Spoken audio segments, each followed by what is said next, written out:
In part 2 of his interview with FMT, former CIMB Group Chairman Nazir Razak shares his thoughts on how the country has visibly changed over the course of his life. Nazir said it is an indisputable fact that Malays and non-Malays have grown apart over the years as a result of polarisation that has become more toxic today than it has been in decades and showing no signs of abating. However, he said that it's not just non-Malays who have begun to notice that the Malaysia of today does not resemble the country they grew up in. I think the Malays also sense that Malaysians have been living together but growing apart over the years, and I think this is driven by government policies, driven by our education system, and driven by growing religiosity amongst many people in this country. He said it was sad to hear people say they didn't recognize what the country had become. I think back to my time at St. John's, when St. John's Primary, when we were very multiracial. And recently I went and kind of looked in to the playing fields, and it's a national school. It was like something like 96% Malays and 4% Indians. And that was it. And I felt very sad when I saw that, whereas, I think in my time, St. John's was reflective of the national population in terms of ethnic composition.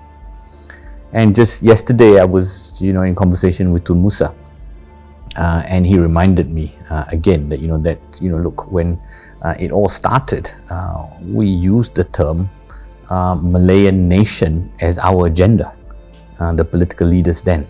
And of course, it became the Malaysian nation. Yet today, this kind of nation-building project seems to have stopped or isn't working.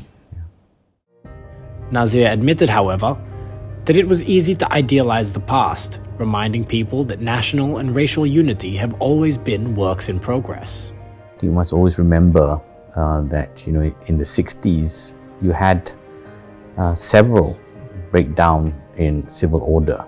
You had race riots in Singapore in 65, Penang in 67, and of course the May 13th in 1969. And those are just the major ones.